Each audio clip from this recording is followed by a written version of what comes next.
Good afternoon, everybody. We are going to go live in about 3 minutes from the spawning aggregation site here on Little Cayman. Excited to show you all the sites. So just hold tight. We'll be ready. We'll be going live in 2 minutes.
Good afternoon, everybody. My name's Todd Bohannon. I'm a reef educator here on the Grouper Moon Project. And this is our third live stream from Grouper Moon 2025.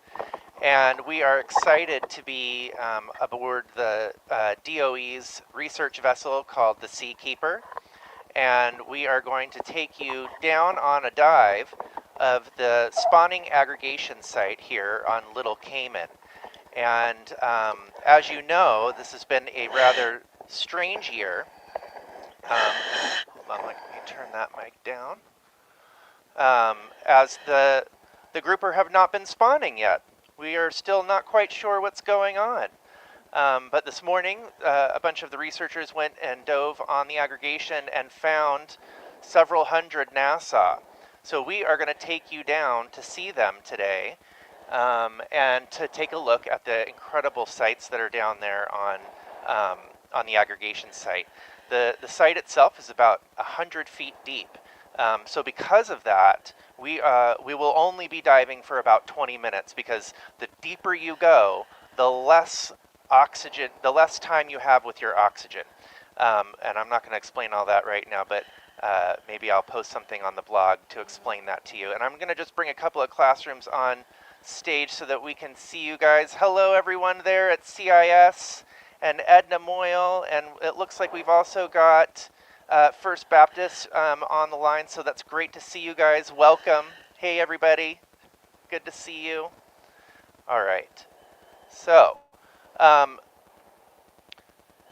right now what's happening is the divers are getting into the water, and they're getting ready to show you guys. So Dr. Bryce Simmons has a special face mask on that's called an AGA face mask, and that mask allows him to talk to you while he's diving. So I'm going to actually change cameras now and switch over to the underwater camera so you can see what they're seeing right now underwater. Hold tight.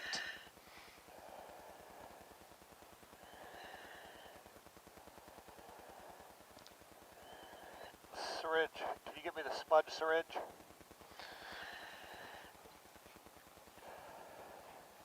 Okay, so right now you can see that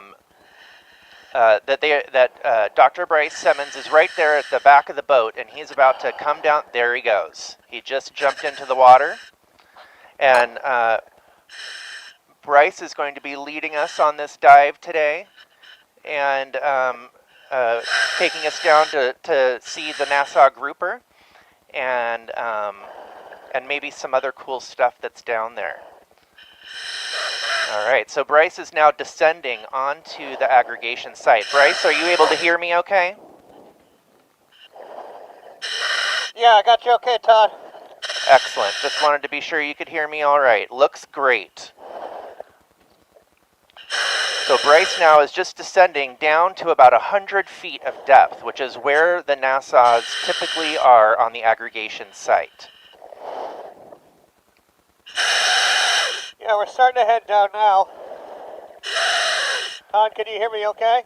I can hear you. Hey, classrooms, can you give me a thumbs up if you can hear okay in your classrooms? Can you hear? Yeah? Okay, awesome. Great. All right, so as you can see now, Bryce, everyone can hear you, I can hear you, and we're starting to see the reef down there. Okay, great. So this is, as Todd said, we're making a dive at the aggregation site. And normally this time of year, there'd be many thousands of fish here. But this year, for whatever reason, they spawned a little earlier than we thought. And so there are just a few. We're coming down now just to show you a couple, just so you can get a sense of what the aggregation site looks like, and so you can see a couple of the cool fish that are down here. Now, Bryce, how deep are you down there right now? I'm about, let's take a look. I'm about 90 feet, 80 to 90 feet, Todd. Okay, that's what I thought. And where are we right now on Little Cayman? We are on the west end of Little Cayman, so right at the shelf break. And you can't get any further to the west without going off into the just absolute deepest part of the reef. So you're right there at the edge of the reef. When it hits that edge there, it goes down thousands of feet. Is that right? That's right. And that's the kind of place that these grouper like to aggregate. Why do we think that they aggregate there, Bryce? Well, for a long time, scientists thought that it was a good place to go if you wanted to send your eggs out to the farthest reaches of the Caribbean. I see. Now, though, what we've realized is that through all of the research we've done here, that in fact, this site tends to keep eggs close to home. And for whatever reason, the fish have figured that out, at least in an evolutionary sense. So this has something to do with the currents that are out there at that spot on the reef. Yeah, most likely. Okay, so I want to have Tom show you. Tom's my cameraman. You can't see him, but hey, Tom. We got a couple of support timers up here holding onto our lines, so you got a bunch of safety happening down here. When you saw the behind the scenes, you can see the divers with us. That's Brendan. Hi, Brendan. Nice. Cassidy. And they're there holding those lines. Why? Because those are the lines that connect me to you guys. So awesome. This is the line that connects my microphone up to the boat. And Tom, my videographer here, also has a line that connects him so he can hear what I'm saying. So if I say, hey, Tom, video those fish, he's going to go ahead and show you our Nassau grouper, and there they are. Wow. How about that, you guys? That looks amazing. Pretty cool, right? So not thousands and thousands of fish, but that's a couple hundred right there, maybe. So Tom and Bryce, just so you know, we're at the end of the video line. Oh, perfect. Well, these fish have figured out just where to be. So we're right at the fish now. And this is kind of what it looks like when we dive out here. Here's a Nassau grouper Tom is zooming in on right now. It's getting clean. See how it's got its mouth wide open? So he's at a cleaning station there right now. Yeah, and it's got his gill covers flared. And he's getting cleaned by a goby. So a goby is a little fish that gets inside its gills and inside its mouth, and it picks off little parasites and pieces of flesh. Wow, that looks amazing. Pretty cool, yeah. And that's a really great shot there to show you. See those patterns on the side of the fish? Yes. Those are unique to each individual down here. And we can use images like the one you're seeing right now in order to be able to distinguish one fish from another. So I'm looking at this fish and I'm pretty sure I recognize this guy. So we can take images of a fish like this and we can track it year over year because we recognize who he is. So each Nassau has its own unique facial pattern. Is that what you're saying? Yeah. Just like you and me, right? Right. So we can use those patterns to match them. We use AI, just like on a phone, right? We Right. can match them. Hey, I got a surprise for you guys. We talked about the other day sponges and why they're important. And sponges, they filter the water. Is that right? Is that right, Bryce? Absolutely, they do.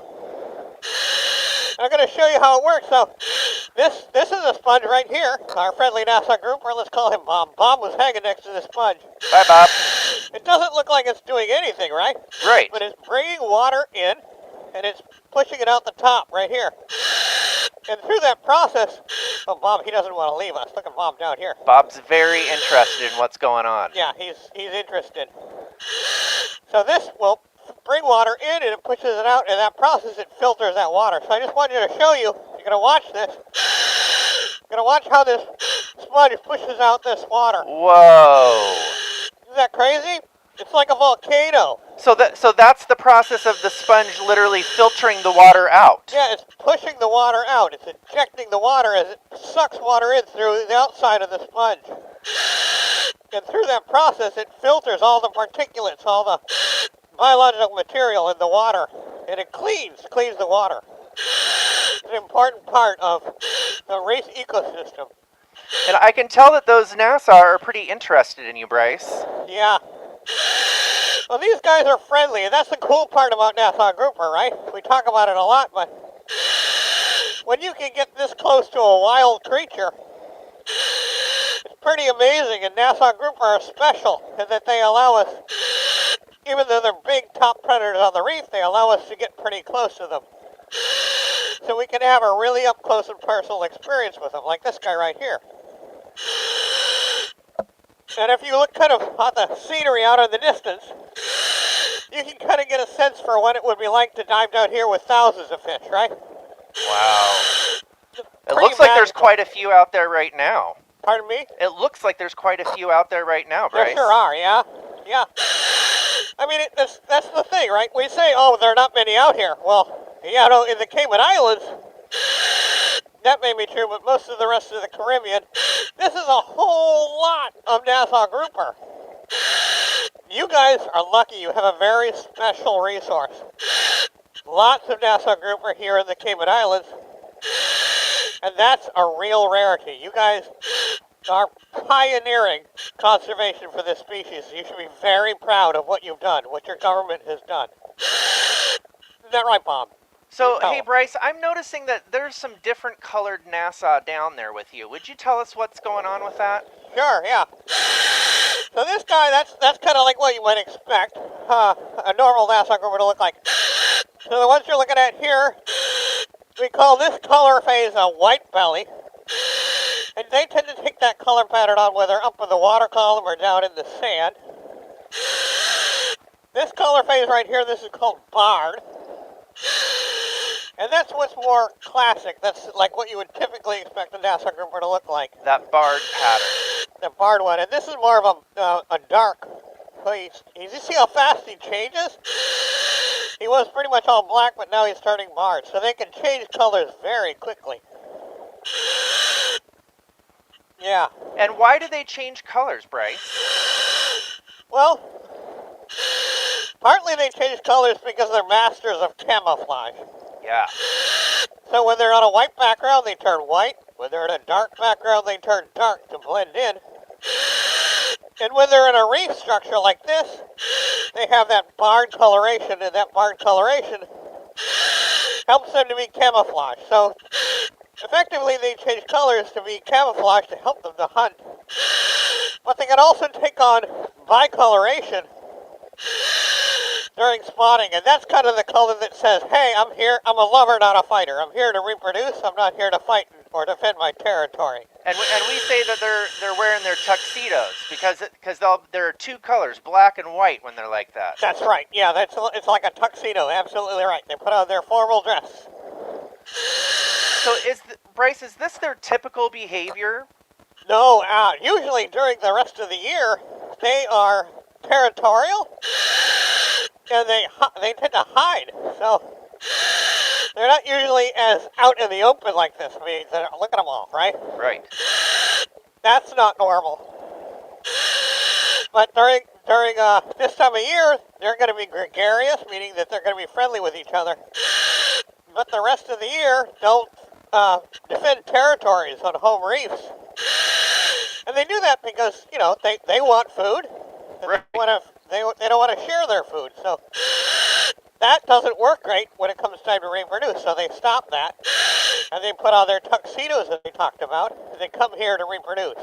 And they just do that one time a year, right, Bryce? Only once. Yeah, once per year they reproduce. This is it. So this winter spawning season, yep, right around the full moons, that's when reproduction happens. It does not happen the rest of the year. So this is their one time when reproduction happens. And that's why it's so important that we protect them and let them do their thing when it's time to reproduce. Now, Bryce, are there other types of grouper that are down there? Yeah. So it turned out that this spawning site is important for several different species of grouper. Not just NASA grouper, and I'm looking around. We saw a tiger grouper earlier. I'm not seeing any tiger groupers around us just at this moment. Oh yeah, there's one up here. I don't know if we have line to get there, but to see if Tom can show you this. This is a male tiger grouper up here. I think I can see him. Tiger grouper are pretty cool. They're a little bit more skittish. They're not like NASA grouper. They don't like to be, people getting close to them, so he's going to swim away. But they're out here reproducing as well. So just like the NASA grouper, this site is special to them. And they reproduce at the same time. So when NASA grouper are out here, around the same time that they're releasing their eggs and reproducing, so are tiger grouper. And several other species of grouper besides. So it's an important site for the reef reproduction in general. So, Bryce, question. We think that maybe the NASA already spawned, right? That maybe we missed it somehow. If that's true, what do you think they're doing down there now? Well, I think they're... Yeah, so it is the case that they probably spawned, although we don't know for sure. Right. But I would guess that a lot of these are male NASA grouper. And, they're hoping for an opportunity to reproduce. And so they're hanging around just in case some spawning might happen. They're here in order to take advantage. And we've seen that before, right, Bryce? Where the fish have come either before or after the actual spawning, checking things out to see if it might happen again. Yeah, we'll see that. Well, they'll show up usually at least 2 months out of the year. A large amount of fish will show up. At least 2 months. Sometimes 3 or even 4 months. Around the full moon, they'll show up. But it is typically the case if there is one big moon, and that's when they spawn. But as a male, if you have the ability to spawn, might as well go there just in case. And you can always hunt while you're here. We saw them earlier today. They were doing a lot of hunting. And make your living while you're here, just spending some time here just in case it's time to reproduce. And so what do NASA hunt, Bryce? Well, they hunt often things like squirrelfish or squid or octopus or lobster or crabs. They're generalist predators, which means they'll eat a lot of different things. They're carnivores, so they'll eat other animals. Right. but they're generalists, that they're very good at hunting. They often hunt in packs, which is why when it comes time to hunt, you'll see them sometimes in pairs. Now, I've heard someone talk about nuclear hunting. Is that something that NASA do? Yeah, exactly. So nuclear hunting is when one or more individuals, often of different species, will prowl the reef together. They'll explore together, hunting at the same time, and they'll take advantage of different hunting styles in order to corral their prey and be able to be more successful at catching the things they want to eat. So we can see right there two different color phases. We see this much darker NASA right in the foreground, and just behind them is a lighter colored NASA. Yeah, that one in the front, that's kind of what we call a dark phase. The one in the back is what we call a white belly phase. Pretty common down here. Now, both of them, you can see the patterns. The darker phase one is hard to see the patterns, but the white belly, you can really see that, the individual markings. So those are great examples of how we can do fish facing to keep track of individuals. Bryce, you showed us sponges, but what else are we seeing down there? Lots of sea fans. I think we talked about them before if you were on the last live broadcast. These are soft corals. It looks like a plant, but it's actually an animal. Colonial animal. They are also filter feeders. They filter particulates and plankton from the environment. And of course we got things like coral. This is hard coral. And coral are also animals. They're colonial, meaning that they're actually, it's one single individual coral polyp that splits and clothes itself over and over again, all the while building its hard calcareous shell. And it grows structure. And all of this you see here is a result of corals building hard structures.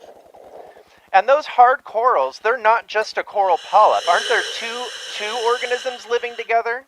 Let's say that again. Corals aren't just the coral polyp. Isn't there another organism that lives with the coral polyp? Yeah. So the coral polyp is related to an anemone, and they can feed on things in the water, particulate matter, but inside of them is zooxanthellae. The zooxanthellae are basically single-celled algae, or plants, and they photosynthesize. They make energy from the sun. So coral has a symbiotic relationship with this zooxanthellae that lives inside it, that photosynthesizes, produces sugars that the coral can also consume. So, in a way, a coral is part plant and part animal, which is super cool. Wow. And is that also the case with the sea fans, Bryce? Some soft corals also have similar types of zooxanthellae, yeah. Yeah, the reef is a very complicated and wonderful and beautiful ecosystem. And it's delicate and fragile. And it needs top predators as part of that ecosystem in order to maintain balance. And that's why it's so important that we have these large predators like bass hooker around these home reefs. Wow. That's amazing. And it looks so beautiful down there, Bryce. It is beautiful. I tell you what, we're gonna head up now. Okay. Wonderful. Thank you so much, Bryce. Okay. All right. See you up there, you guys. Okay, everyone. So Bryce is now going to start to ascend from his diving spot down there on the NASA's spawning aggregation. And what's going to happen is he's going to come up slowly to about 15 meters, and then he's going to stay there, or to about 15 feet.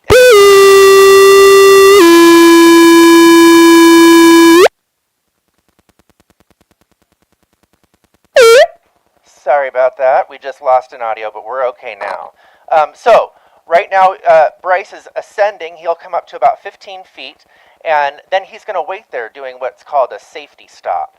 And he stays there for about 3 minutes while his body is releasing nitrogen that's built up in his bloodstream while he was deep down in the water.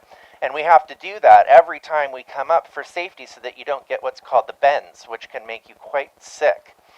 Now, as they're coming up, what I'd like to do is introduce you guys to some of the people that are here with us. In just 1 second, I'm going to bring over Dr. Croy McCoy, who works with the Department of the Environment, and he's going to talk a little bit about the Grouper Moon project. Dr. McCoy, do you think you could come join us? Hold on while I change the camera so that we are back to just us.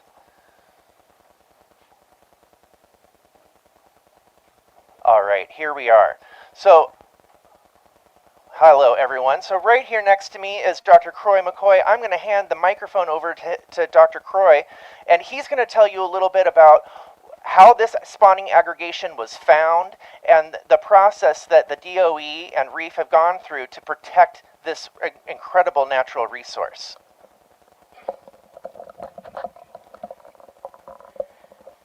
Good afternoon, everyone. Hi, Dr. Croy McCoy. Good to see you. The Grouper Moon project goes back to the early 2000s, where some fishermen from Brack discovered them off the west end of Low Cayman. I actually had the opportunity yesterday. I was in the Cayman Brack. We were diving the eastern tip aggregation.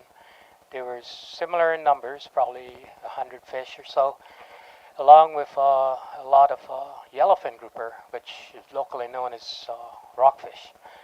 And they were actually hydrated, meaning their stomachs were distended, so it's highly likely those spawned last night. And they usually show up at the aggregations right after the Nassau grouper finish their spawning. So they all share this particular site, and you call it a multi-species site. Over the years, we've have documented over 22 species actually using this site to reproduce. But it's really, really neat to speak with the fishermen, and kudos go out to them for not only finding it, but also showing the restraint, the compliance, and everything we've done in the last 20 years trying to manage the fishery. And it was very intriguing to see how much they actually know about this stuff that takes us a while as scientists to try and figure out. But maybe it's a generational, passed down from generation, the observations that they've had on the aggregations. So why were you there talking to them? What sent you over there? For one, we're trying to figure out what went on this year, and what are the possibilities that could explain the situation where on the major month, as our data suggests us that it should have been 8,000, 10,000 fish, there's 300 or 400 fish or so. And fishermen know these patterns, and they've observed them over decades. And so, you always try to find as much resources you can to explain any situation, because as scientists, we try to figure this out, but usually there's someone that's already figured some aspect of it out. But it was really nice to not only speak with them, but to actually see the interest they all showed in almost being proud of what we have here, because I think every Caymanian should be proud of the Nassau grouper population status. It's the largest known one in the whole Atlantic Basin, and that is world, really. in the world. Even though the Nassau grouper is only found in the Caribbean Basin, it is the largest one that we know about, and so that is actually something to really be proud of as Caymanians and as residents on this island. And that's all due to not only just whether it's the DOE or Cayman government or others that has contributed. It's a considered effort by all involved to make it work. Not any one person is responsible for that, which is very unique, I think, to the Cayman Islands, where we all take part in trying to manage the population of the Nassau grouper, which has resulted in what we have now.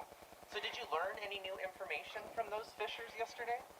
Yeah, some very interesting points that, though I've spoken to them over the years, is the fact that I, for one, used to think that there was a distinct possibility that they used to arrive in December on occasion, and none of them actually said that there was any arrival in December in their lifetime, and they're getting up there in their age. So you're looking at, decades and And they have decades. many decades of experience. Yeah, and some of them go back as far as when the fishery was unregulated and fish back in the late 60s, early 70s, and 80s, where the local fishermen would fish the Nassau grouper and also and sell them to the Jamaican boats. One of them even remembered the name of the two boats that came here in the 70s to buy fish to take back to Jamaica. But it was really interesting it's always interesting actually to speak with these guys that, been, I guess you said, been there and did that, but really the power of observation is very obvious that, these guys have it coined in.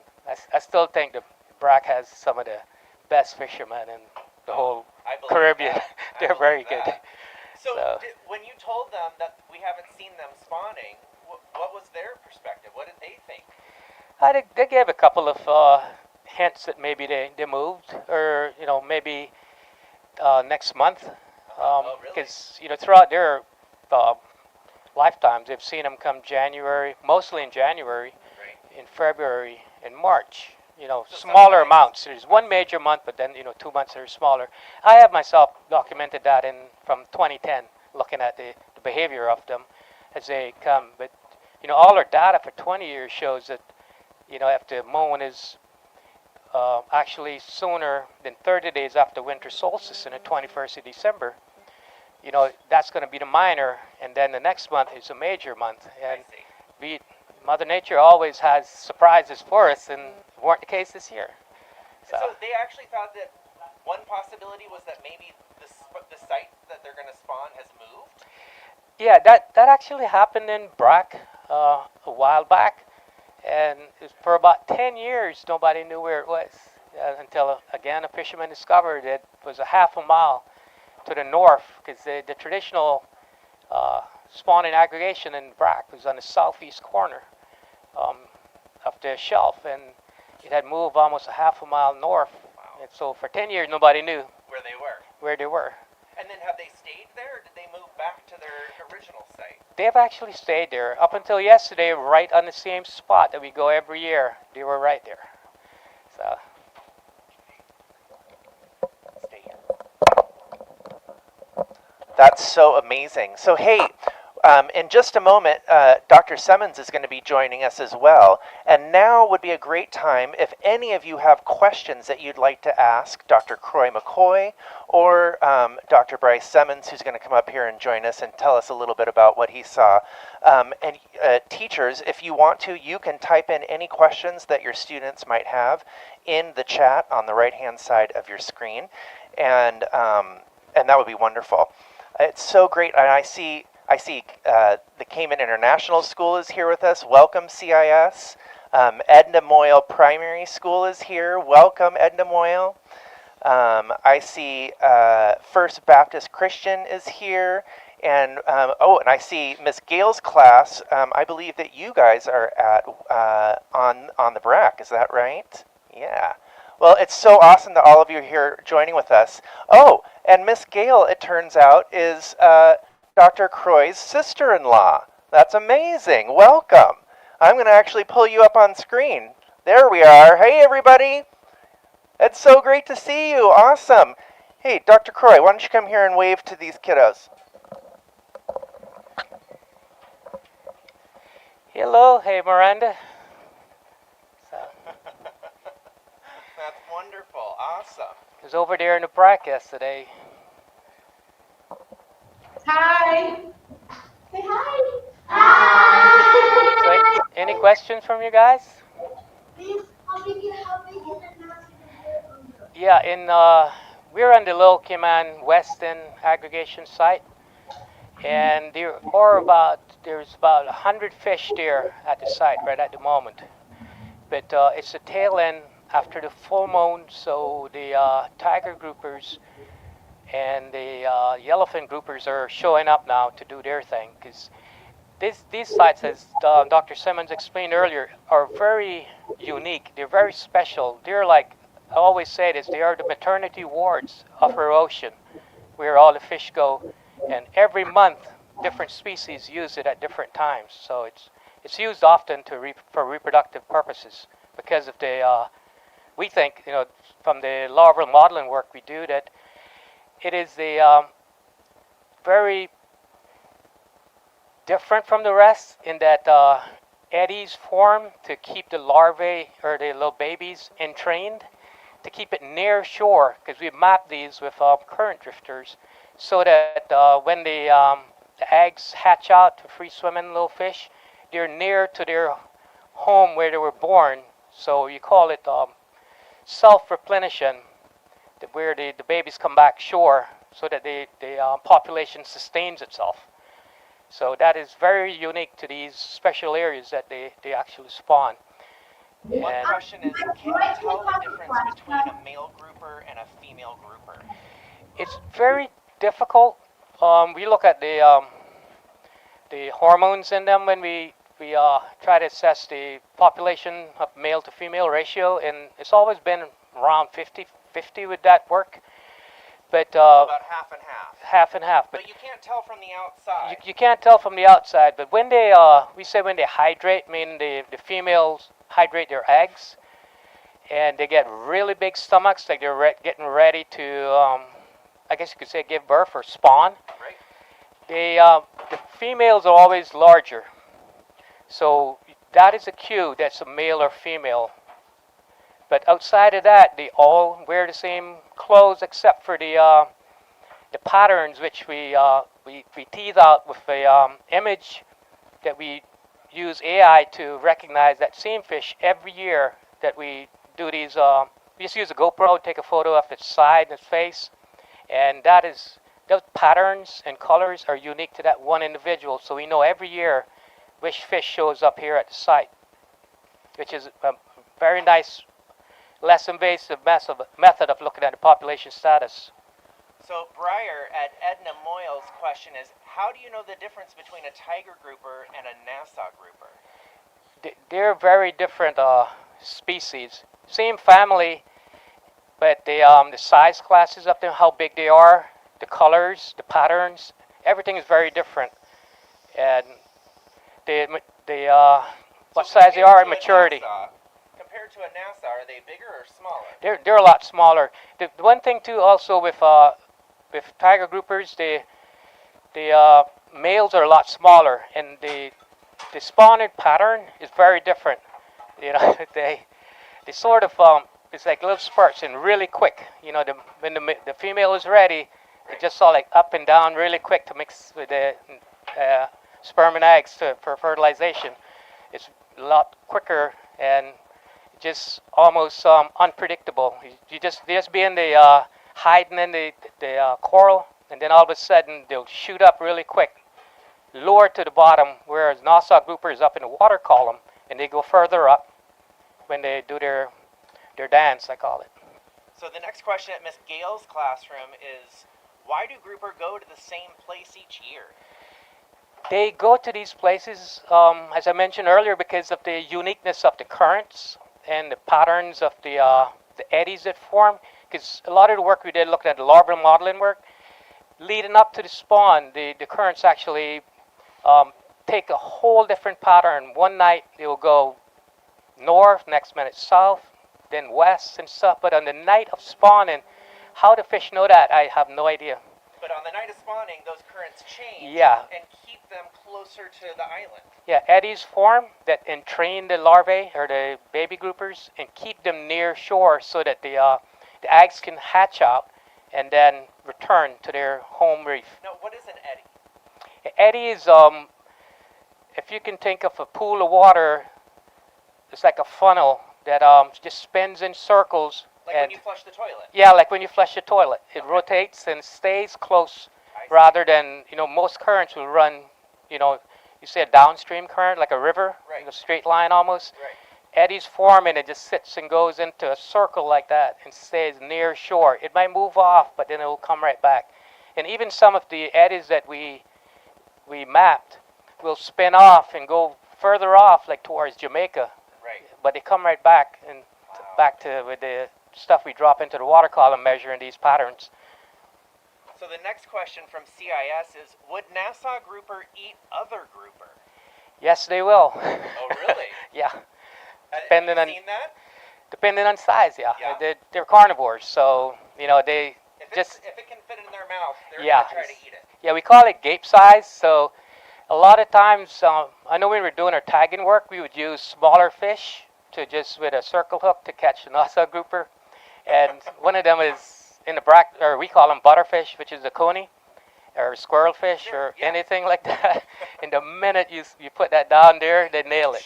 So Wow. they will eat each other depending on the size you are. It's that's just Mother Nature.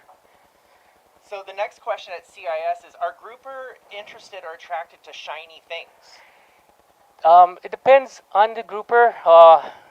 Nassau groupers is a very curious fish. It's very friendly, so it will come around and they're like little dogs, and they can be domesticated, if you want to put it that way, where you can pet them and hold them and stuff.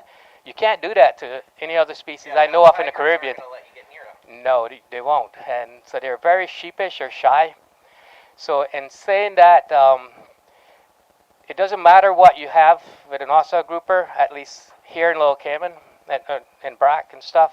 Once they get that domestication, you can hold anything up in your hand, and they'll come and want to see what it is, and at times try to eat it. So, but you got to be careful what you have in your hand. They have very fine teeth. I've been bitten by them before. Have you? Yeah, a while back though. Did that hurt? Very. Oh, yeah. My finger, they'll strip all the skin off because very fine, razor sharp teeth. Okay. Isabella at EMP at Edna Moyle's question is, what made you guys start to investigate Nassau grouper? The Nassau grouper is the iconic species of the Caribbean when it comes to the grouper family, and it's one of the highest density groupers we know of, versus the just say the elephant or the Goliath, jewfish or tiger groupers or yellowmouth or any one of those. The densities have always been low, but the Nassau grouper have always been high and So became. historically, they're just I mean, abundant.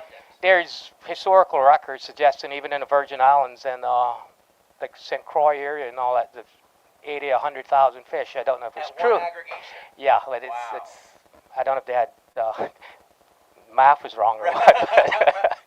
But, 1,000 fish looks like 10,000, and 10,000 looks like 100,000. So it's just a matter of perception, and it's because you're looking at one given area and there's so much fish. It's easy to get your math wrong unless Right. you're doing science behind it to actually document what it Now, actually is. Were you getting reports from the fishers that were out on aggregations and out fishing around the Caymans were they giving you information that indicated that something was changing with the population? Yeah, that happened in the 80s, but just getting back to mentioning that because of the high population status a long time ago, it became the iconic species of the region in the sense that people used to feed their families, and they it was the staple of the table. Right. And it would be eaten around the holidays. Yeah. Salted traditionally, right? Yeah, so it became very popular, and that's why it's that way. But getting back, the population status, because of this high density, very tasty, Yeah. and the staple of the kitchen table in the winter time and stuff, they were fished to unsustainably, and it doesn't take rocket scientists to figure out the fact that if you take all the mothers going to the maternity wards, you're not going to have a population. Sure. And that's what kicked in. You call it, what's that, tragedy of the commons in one sense, where, it's like fishing in a barrel. Right. They're all hungry, so you can go there and you can catch, right? You'll catch 100 a day till you're down to that last 100. A bit like a bank account, I call it. You can have a large bank account, but if you take, $100 out each day and don't invest more money into that, you're going to eventually take that last 100 out and you're going to end with nothing. So, that's fisheries are a little bit like that. But Now, we have another question from Natalie at Edna Moyle. How many different colors can grouper change? that is a very interesting question because they are experts at flashing different colors, whether they're being aggressive, being calm, being in courtship, and they have that ability to that we have documented over the last 20 years to actually be who they want to be, in one sense. Because some of them, we've had one we used to call him Phantom because he was different from all the odds, and half his face was dark and the other half was white. So they just have that ability to change colors depending not only on their mood, where they're at, the habitat that they're at, because they're brilliant at camouflaging themselves. That's why they get that barred color throughout the year, that they blend in with everything in the background. So they're very good at that. Excellent question from Natalie. We've got another one from Samara at Edna Moyle. How many groupers are left in Little Cayman? Very interesting question, because right now, because of Mother Nature throwing a curveball at us after 20 years, we know from last year's data it was 8 to 10,000, and that's just the reproductive population, which means they've reached maturity and are on their way to reproduce to continue the population. So they don't all go to the aggregation? No, they don't all go. How old do they need to be to go? I think they're around between 5 and 6 years old. Okay. 5 is probably the youngest. So they're long-lived and years to maturity, and that's what makes them very vulnerable to, along with being mass spawners. 1 in a million eggs survive in the open and in the wild. So, having said that,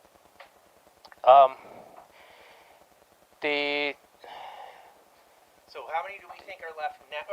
So we know that 8 to 10,000 were at the spawning site, but that doesn't include the younger fish. Yeah, we have to include the juveniles, which are, when they do settle out, because it took us over 10 years to actually get to the status where we saw the population starting to grow. But once it's starting to grow, there's been like a 10% addition per year we see in the population status of it. So that being said, and doing some guesstimate math, you're going to have another 3,000 to 4,000 juveniles and babies at any given point on our reef.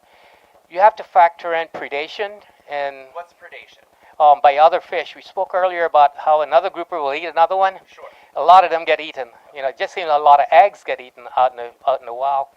So it's a cycle there that we have to put in more than we lose if we're going to have not just a sustainable but a increase in population of the Nassau grouper. I see.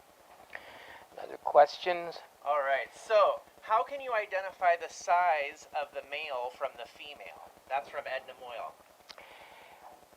That's very difficult during the year when they all look the same except for the patterns on them that are unique to their individual fish. However, at the aggregation, I mentioned this earlier, where the females, the abdomen, once it's hydrated, are much larger than the male. So you could almost look at, and the behavior is a little different. They have courtship behavior where the male will go over to the females and start nudging on the bellies, like, let's go and spawn. And so there's a bunch of behavior that is different from male to female that you see on the aggregation that defines, which one is a lady and which one is a guy, if you want to say it that way. Awesome. Let's see. We also have the question of so this is Keandre at Edna Moyle Primary School. How big can grouper get?